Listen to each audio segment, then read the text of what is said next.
Alright. Last week, we talked about the things that was going on around us. Things that we can see. Things in nature. The climate. Things of mankind. The attitude of man. The comings and going of men. What's in man's heart. What's in man's mind at this time. We see these behaviors and we know that this is true. It cannot be denied. It can't be denied.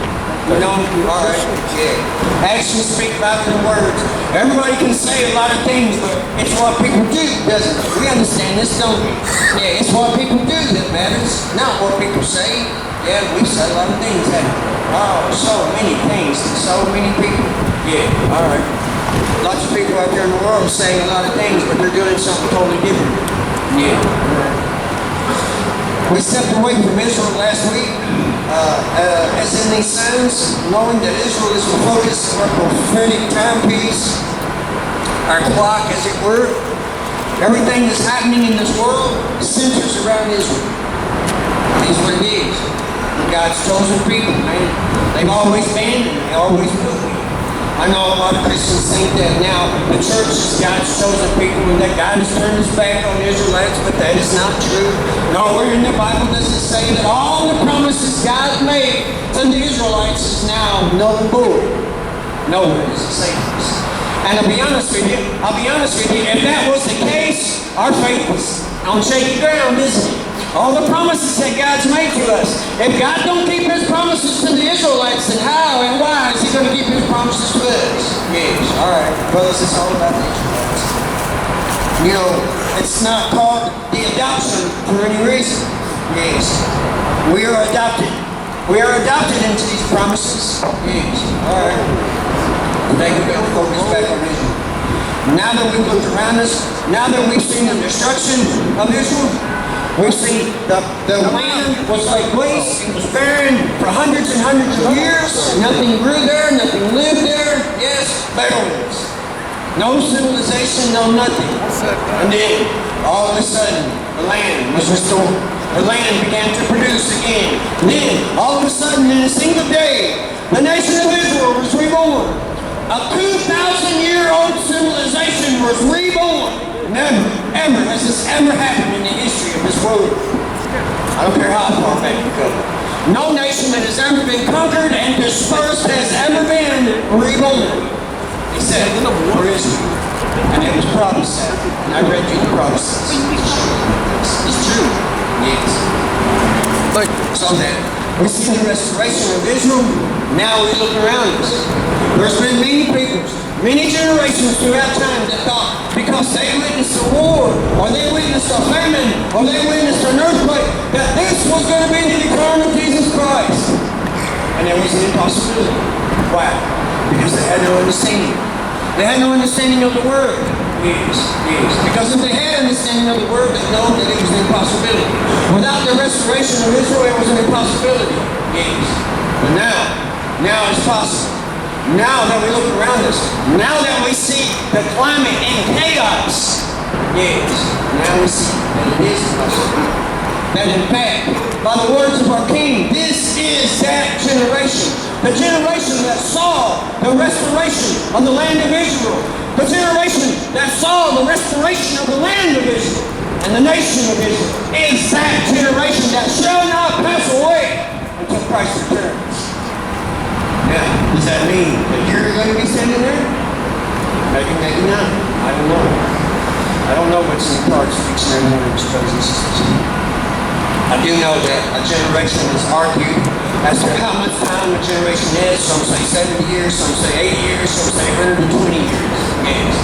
So, take the lowest and the highest, and there you go. That's what we can figure. Christ said, no man knoweth the day nor the hour of his return. But because of the signs that he gave to us, we can know the season of his return. Yes, yes, friends. This is the reason why you see me hopping up from there. Because this is that season. This is that season. And I've come to show you. I've been reading out of Matthew 24. Those of you who haven't been here, hopefully some of you at least have read this. These are the signs Christ's return. And last week, we ended with verse 14, the gospel being preached in all the nations. I don't know how many of you guys understand what's going on, how many ministries there are, how many missionaries there are out there all over the world. Yeah. Christianity is an empire, brothers and sisters. It's an empire. It's not a religion, it's an empire. I want you to think about the churches, church houses. I want you to think about how large some of these are. And I want you to think about these houses springing up all over the world. Christianity is an empire. It's a nation. It's not just a religion, it's a people. Yes. And unfortunately, some of these people aren't real. That's neither here nor there. Christianity is an empire. The gospel has been preached in all the world. There's not a nation in this world that has not had a missionary sent to it to preach their gospel. This book is printed in every single language in this world. Not one single person alive today has the excuse that they have not heard the gospel of Jesus Christ. Yes, these are those days, folks. These are those days. Listen, this is Matthew 24, verse 15. When ye shall therefore see the abomination of desolation spoken of by Daniel the prophet stand in the holy place, then let them which be in Judea flee into the mountains. Let him which is on the housetop not come down to take anything out of his house, neither let him which is in the field return back to take his clothes. And woe unto them that are with child, and to them that nurse in those days. But pray ye that your flight be not in winter, neither on the Sabbath day. For then shall be great tribulation, such as was not since the beginning of the world to this time, no, nor ever shall be. And except those days should be shortened, there should no flesh be saved.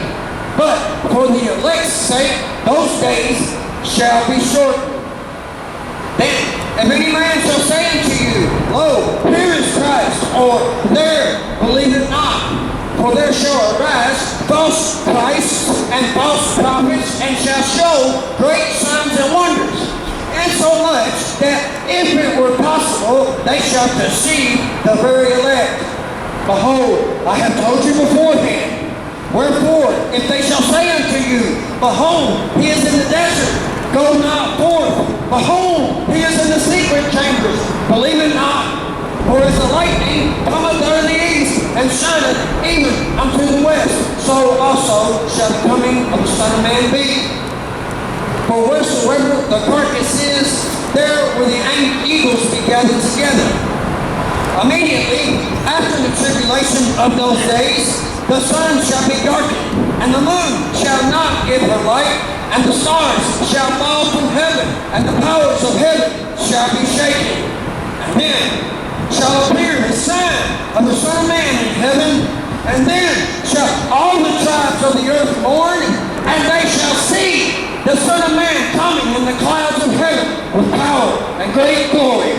And he shall send his angels with a great sound of a trumpet, and they shall gather together his elect from the four winds, from one end of heaven to the other. There's a lot to say right here, brothers and sisters.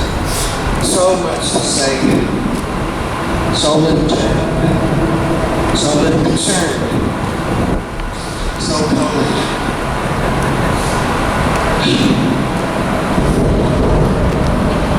Let's go back. Let's go back to the abomination that leadeth unto desolation.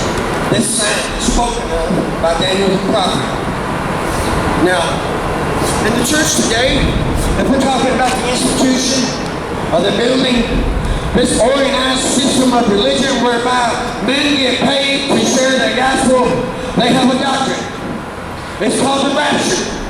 And they're teaching people that the rapture is going to happen.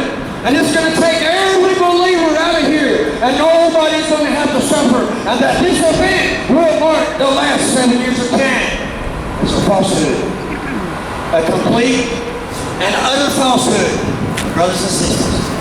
According to our King. According to our King. What did he say? Ye shall have great tribulation. And you see the signs that he gave to us, that we shall see before his coming in the clouds of heaven, having power and great glory. Yes, folks. And we're serious. You need to pay attention. Yeah, all right. Somebody out there is believing this crap. Yeah, somebody out there is going to fall away when it doesn't happen the way that sleek man in $1,000 suit has told them it's going to happen. Yes, they're going to lose their faith. We're going to lose their faith.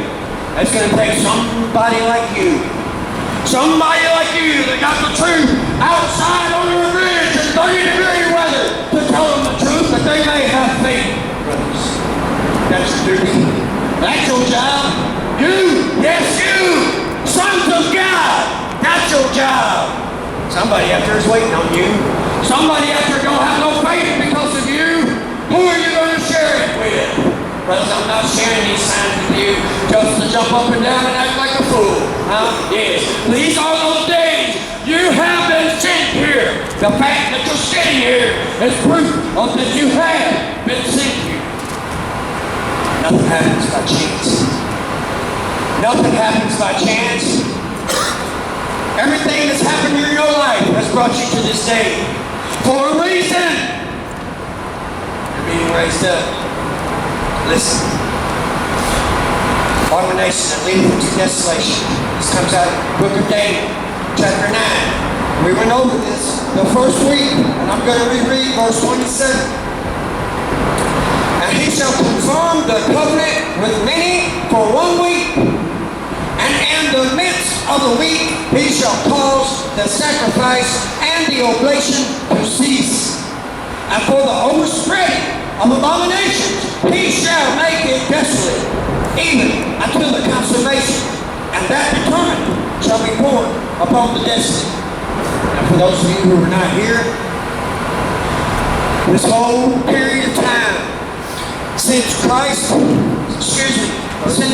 the commandment to rebuild Jerusalem after the Babylonian captivity is called the 70 weeks. 70 weeks are determined upon the people of Israel. 69 of those weeks from the going forth of the commandment until Christ was hung on the cross. Yes. This last week, the 70th week, this prophetic week of 7 years was put on pause. Some people call it grace. Some people call it the church age. Some people call it the age of grace. There's many names for this prophetic pause, and there's a reason. There's a reason. And it's because God knew you. God knew you. He's giving you the opportunity to enter into this kingdom. Yeah. All this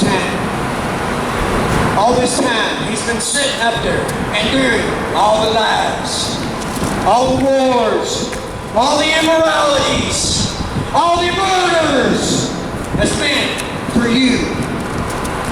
I wonder, how many of you would endure such things for the sake of another person? I don't know. I don't think I could. I really don't. I don't know.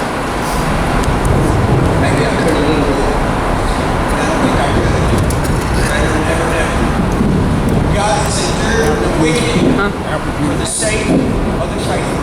Fellas, the question is, are you going to become that faithful? The 70th week begins with what? What does the 70th week begin with? A peace treaty, a covenant made with many. Yes, that's what begins the 70th week. Not the rapture, a peace treaty. Yes. And in the midst of this treaty, 3.5 weeks, 3.5 years, into the midst of this treaty, it shall be broken. It shall be broken. Whoever it is, this treaty is going to be made by many nations. It's not just going to be a few, it's going to be many. And out of all the people that signed this covenant, this treaty, one of them is going to be that guy. One of them is going to rise up and enter into the temple, this newly rebuilt temple that you can read about in Yes. And cause the daily sacrifice to stop. I don't know how many of y'all know what's going on in Israel right now. But they have an institute called the Temple Institute. They got all the vessels, the golden vessels, the brass vessels, the golden menorah. They got all the priest uniforms. They got everything ready to go to rebuild this third temple. All they're doing is waiting on the Word. Waiting on the Word. Anybody know about the smoke going on over there? They're fighting. Continually fighting. Every day, fighting. One day it's going to erupt. Ezekiel 38 and 39. Ezekiel 38 and 39 describes this eruption, this war. It's called the War of Gog and Magog. We're reading a little bit of that. And the word of the Lord came to me, Ezekiel 38, 1 through 12. And the word of the Lord came unto me, saying, Son of man, set thy face against God, the land of Magog, the chief prince of Meshach and Tubal, and prophesied against him and said, Thus saith the Lord God, Behold, I am against thee, O God, the chief prince of Meshach and Tubal. And I will turn thee back, and put hooks into thy jaws, and I will bring thee forth, and all thine army, horses and horsemen, all of them clothed with all sorts of armor, even a great company with bucklers and shields, all of them handling swords. Persia, Ethiopia, and Libya will be with them, all of them with shield and helmet. Gomer and all his bands, the house of Togarmah of the north quarters, and all his bands, and all many people with thee. Be thou prepared, and prepare for thyself, thou and all thy company that are assembled unto thee, and be thou a guard unto them. After many days thou shalt revisit. In the latter years thou shalt come to the land that is brought back from the sword, and is gathered out of many people against the mountains of Israel, which have always been waste, but is brought forth out of the nations, and they shall dwell safely, all of them.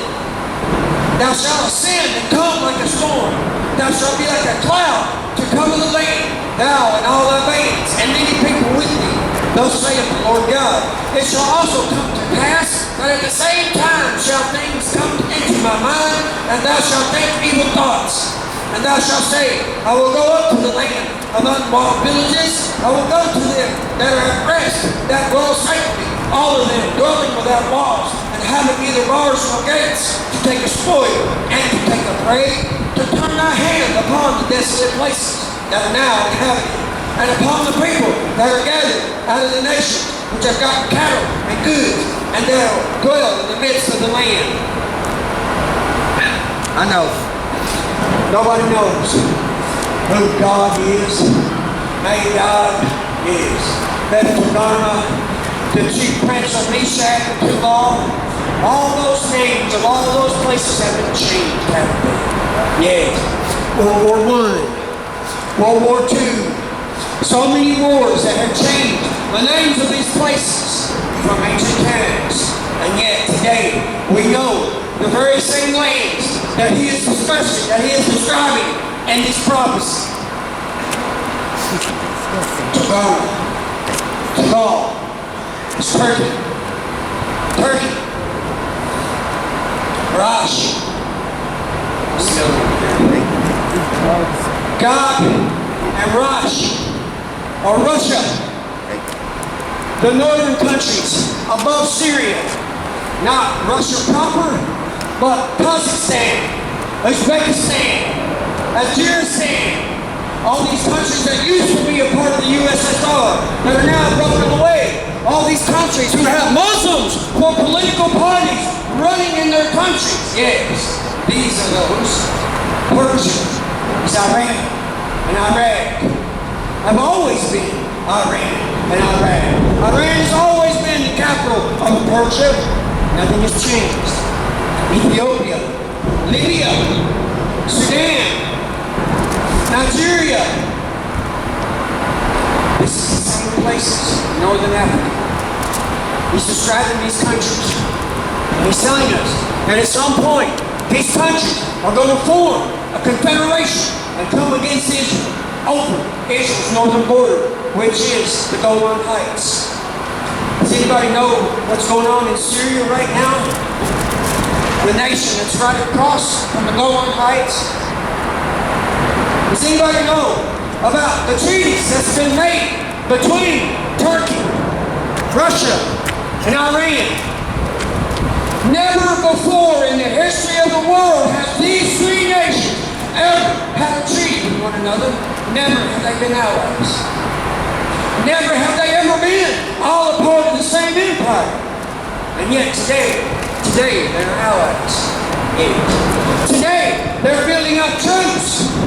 Today they're building up armaments and ammo and weapons. 40 miles, 40 kilometers, from the border of Israel. Does anybody know what Iran's mission is? Persia? To wipe Israel off the face of the map. That's their goal. Yeah. They say it often. There is no doubt about it. Yes.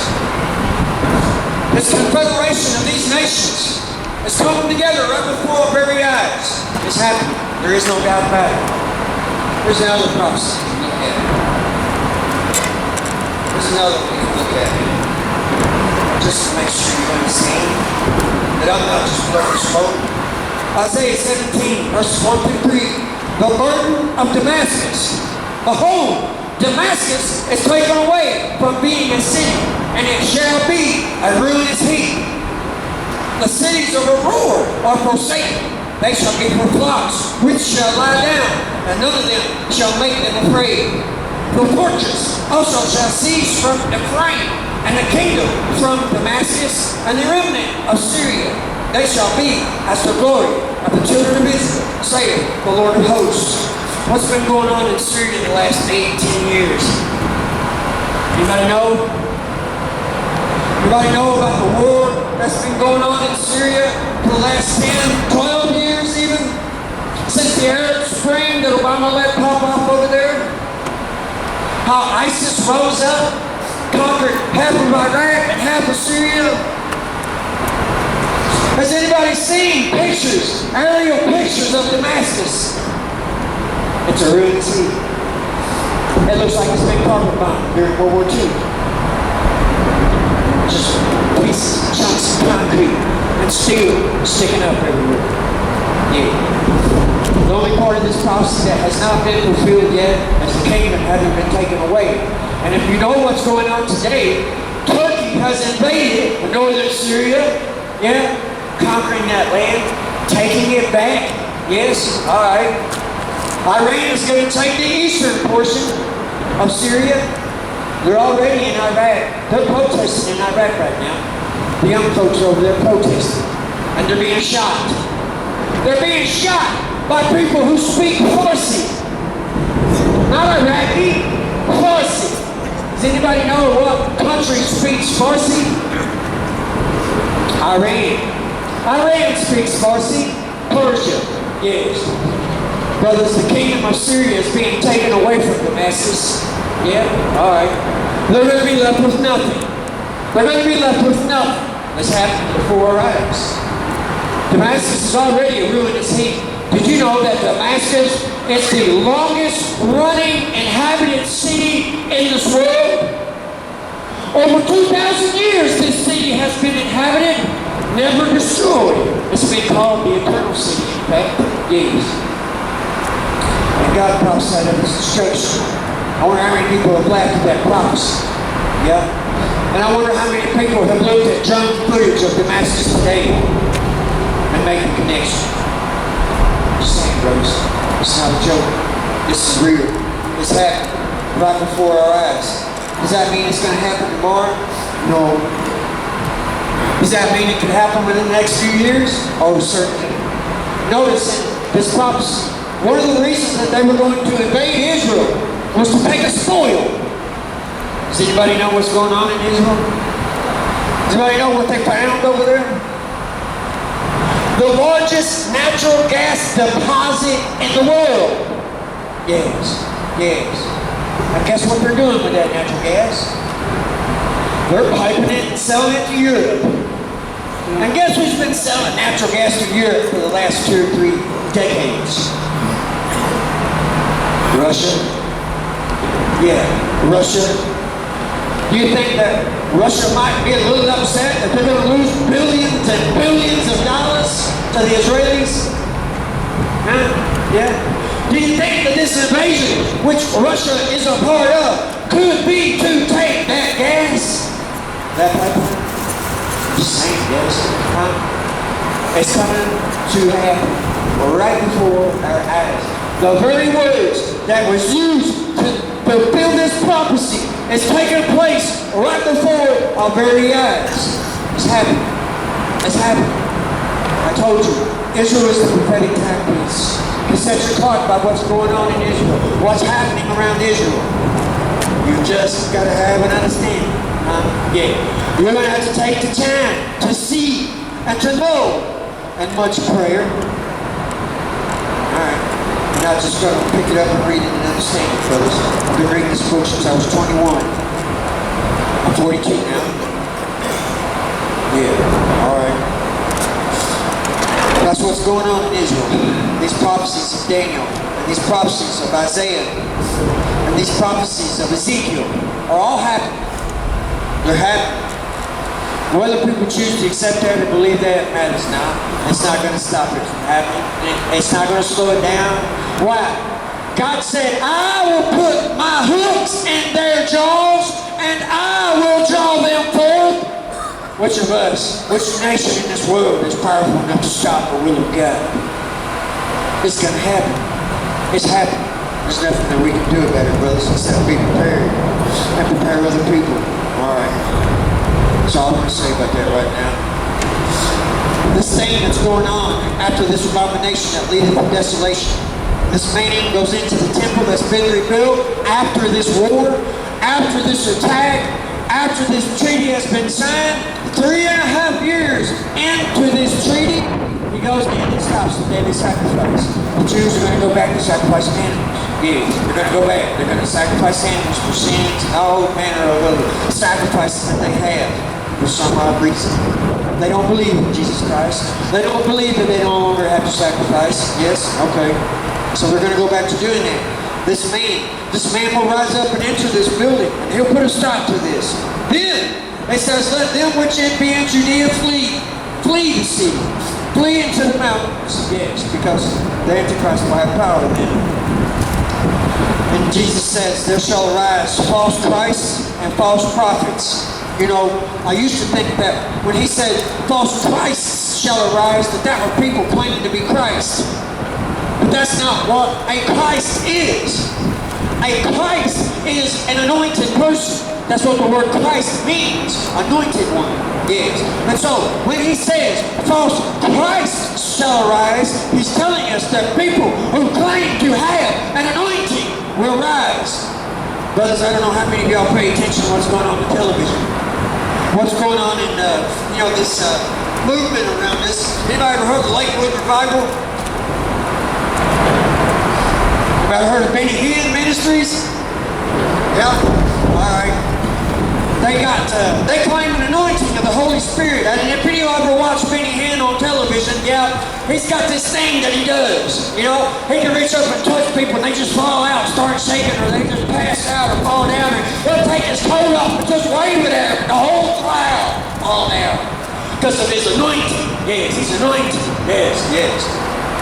That power has never been described in the Holy Bible, brother. That power has never been described. Solomon tells us there's nothing new under the sun. There's no new movement of the Holy Spirit. Yes, all right. The Lakewood Revival. Oh, that's crazy. These guys are crazy. I don't even know how to describe that, but they're drunk on the Ghost, on the Holy Ghost, yeah? They got some kind of crazy thing called token the Ghost. I don't know, man. You guys have to look that up. I really don't even want to describe it. It makes me feel like blasphemous just describing it. But my point is, brothers, is that there are people out there who claim to have an anointing, who claim to be an anointed person, who claim to have an anointing to teach. Yes, so many different things people claim. Yes. There's only one way to keep from being deceived. Brothers, if you read this chapter, you'll see that three times Christ warns us of deception. 3 times he warns us of false teachers, false prophets, and false Christs. out of every sign that he gave to us. As important as each and every one of them are, that's the one he repeated. Deception. Why would anybody get deceived? Because their hearts are not into it. The hearts and minds are not into it. You've got to put your heart and mind into it. You'll be deceived. Listen. Verse 29, Matthew 24, verse 29. Immediately after the tribulation of those days, talking about the tribulation in the land of Israel, after the Antichrist goes into the temple and declares himself to be God, yes, shall the sun be darkened, and the moon shall not give her light, and the stars shall fall from heaven, and the powers of heaven shall be shaken. What's he describing now? There's a time. It's been described in every single book of the prophets. Every single book of the prophets describes a time when the sun shall be darkened, and the moon shall not give its light, and that stars shall fall from the sky. Now, in the church today, they teach again that the rapture will happen, and that's going to take us all out of here, and then all these things are going to happen. But our King is telling us of these signs to watch for, because we shall see them. Not because we'll be taken out before they happen, but because we shall see them. Yes. Let me read you a little bit about some of these tribulations. This is Revelation chapter 8, verses 6 through 12. There's 7 trumpet judgments. 7 judgments that shall come upon the earth that are called trumpet judgments. This is the first 4 of them. Listen. And the 7 angels which had the 7 trumpets prepared themselves to sound. And the first angel sounded, and there followed hail and fire mingled with blood, and they were cast upon the earth. And the third part of trees were burned up, and all the green grass was burned up.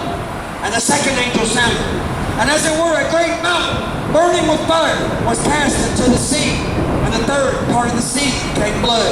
And the third part of the creatures which were in the sea and had life died. And the third part of the ships were destroyed. And the third angel sounded, and there fell a great star from heaven, burning as if it were a lamp. And it fell upon the third part of the rivers and upon the fountains of waters. And the name of the star is called Wormwood. And the third part of the waters became wormwood, and many died in the waters, because they were made bitter. And the fourth angel sounded, and a third part of the sun was smitten, and a third part of the moon, and a third part of the stars, so as the third part of them was darkened, and the day shone not for a third part of it, and the night likewise. You think it's possible that that's the days being shortened? The powers of heaven shaken, the stars falling from the sky, and the days being shortened for the sake of the elect. Yes, brothers, we shall experience these things. These third parts of everything. This is God's way of having mercy upon the world before He completely destroys everything. This is God's way of setting men like us on fire to go out and preach the gospel during these times, so that we have proof. You know, brothers, in the beginning, the first disciples that went out, they had power, didn't they? They worked miracles, didn't they? They raised the dead. They healed the blind. Yes. They did all these things. Yes. And this was a witness unto the words that they spoke. Brother, we have a witness to every word we speak. If the words that we speak come from the Word of God that's been written, each and every one of us has been given this opportunity. Yes. But in these days, as these events come upon the earth, they shall be witness. God shall witness on Himself through the Word from the sky. Yes. These signs in the earth that's going on all around us. There's always a scientific explanation, isn't there? Isn't there?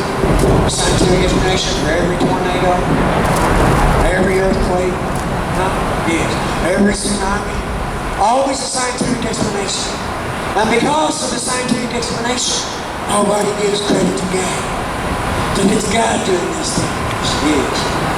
Brothers, when these things start to happen, when these signs from the heavens begin to fall upon the earth, there'll be no denying it. There'll be no denying it, brothers. Yes. People will try, and because of men like us, those of us who decide that we're going to go forth and gather up those left in this kingdom, yes, they're going to hate us. They're going to hate us. Everybody find the phone? They're going to hate you.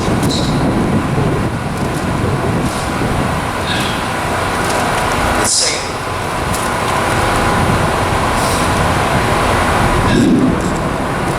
So that we see that we shall see these things. We shall be that this rapturous event has not yet taken place. We are here. We're watching them. We're seeing these events. Christ is warning us of these events because we shall see them. Why would he warn us of them if we're not going to see them? Yes. Makes sense, doesn't it? Verse 30. And then shall appear the sign of the Son of Man in heaven. And then shall all the tribes of the earth mourn. And they shall see the Son of Man coming in the clouds of heaven with power and great glory. And he shall send his angels with the great sound of a trumpet. And they shall gather together his elect from the four winds, from one end of heaven to the other. Now that sounds like the rapture, doesn't it? Yes, that sounds like the rapture.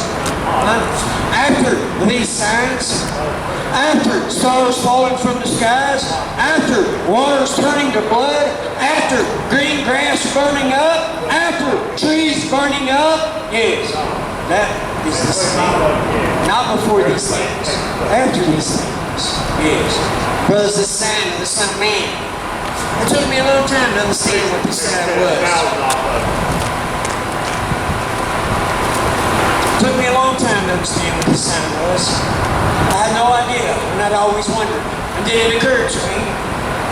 It occurred to me that the moment Christ died on the cross, what happened? Does anybody know what happened?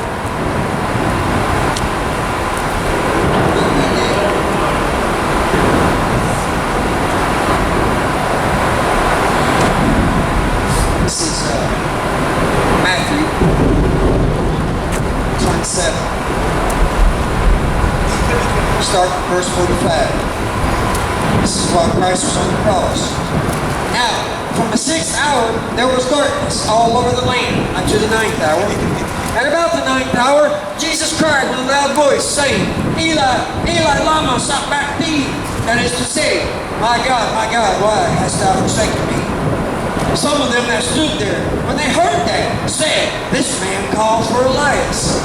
And straightway one of them ran and took a sponge and filled it with vinegar and put it on a reed and gave him to drink. The rest said, Let him be. Let us see whether Elias will come to save him. Jesus, when he had cried again with a loud voice, yielded up the ghost. And behold, the veil of the temple was rent in two from the top to the bottom. And the earth did quake, and the rocks did shake. And the graves were opened, and many bodies of the saints which slept arose, and came out of the graves after his resurrection, and went to the holy city, and appeared unto many. Now, when the centurion and they that were with him, watching Jesus, saw the earthquake, and those things that were done, they feared greatly, saying, Truly, this was the Son of God. Those men had no belief that Jesus was the Son of God until after these things, until after a 3-hour solar eclipse, until after spirits rose from the grave, until after a great quake. Yes, then they believed. Yes, brothers, this is the sign of the Son of Man. This is the sign of the Son of Man. I want you to think about that. How many knows what produces a solar eclipse? Moon passing in front of the sun, right? That's what they tell us. Okay. Moon passing in front of the sun. How long does that last? A couple minutes? Total darkness lasts a couple minutes maybe. Yeah. Not 3 hours. Yes. What do you think could cause the sun to darken for 3 whole hours? Alright. Yeah. Sign of the Son of Man. Sign of the Son of Man. And during this eclipse, a great quake. Yes. The spirits rising from the dead. Yes. Before the living are called up, brothers, the dead is called forth. Yes. The dead is raptured before the living. The sign of the Son of Man. We shall see these things. We shall definitely see these things. Listen. Luke 21, 25 through 32. And there shall be signs in the sun and in the moon and in the stars, and upon the earth distress of nations with perplexity, the sea and the waves roaring, men's hearts failing them for fear and for looking after those things which are coming on the earth, for the powers of heaven shall be shaken. And then shall they see the Son of Man coming in a cloud with power and great glory. And when these things begin to come to pass, then look up and lift up your heads, for your redemption draweth nigh. And he spake to them a parable. Behold the fig trees and all the trees. When they now shoot forth, ye see and know of your own selves that summer is close at hand. So likewise, when ye see these things come to pass, know ye that the kingdom of God is close at hand. Verily, I say unto you, this generation shall not pass away till all these things be fulfilled. Christ is telling us, brothers and sisters, all these things that we've read, all these things that we've went over, are things that we, this generation, is going to see. Yes. Whether or not you live to see them, I don't know, brothers.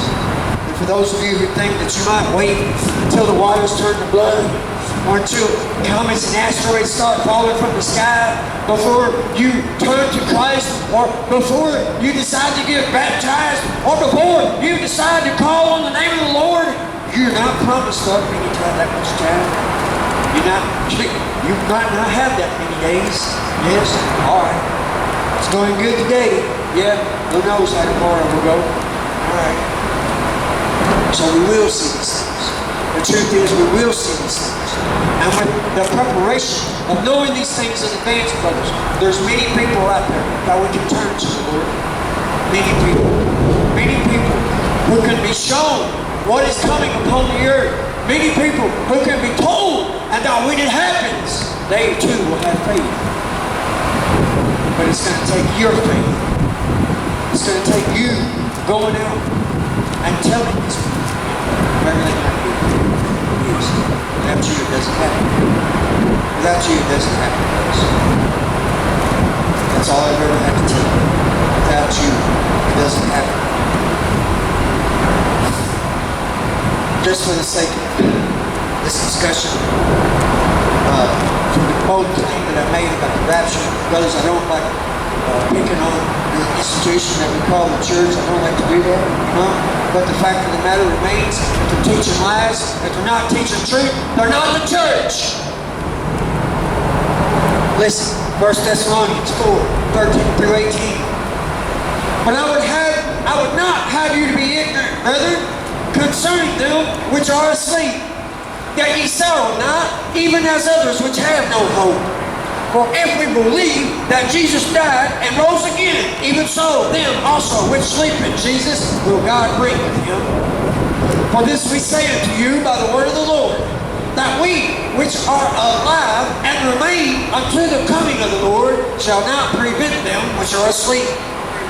For the Lord himself shall descend from heaven with a shout, and with the voice of an archangel, and with the trump of God, and the dead in Christ shall rise first. Then we which are alive and remain shall be caught up together with them in the clouds to meet the Lord in the air, and so shall we ever be with the Lord. Wherefore, comfort one another with these words. Hope. Hope! For those of you battling depression, for those of you who have no hope, hope! Hope! Brothers, I'll live for this day. I'll live for this day every single day. It don't matter what I got to do. It don't matter what I got to endure. It don't matter who I have to talk to. I live for this day. this day keeps me going. Yes. This is the day we call the rapture. Let's find out when it's going to happen. 2 Thessalonians 2, verses 1 through 4. Now we beseech you, brethren, by the coming of our Lord Jesus Christ, and by our gathering together unto him, that ye be not soon shaken in mind, or be troubled, neither by spirit, nor by word, nor by letter, as if from us, as that day of Christ is at hand. Let no man deceive you by any means, for that day shall not come except there come a falling away first. Well, I think we're experiencing that.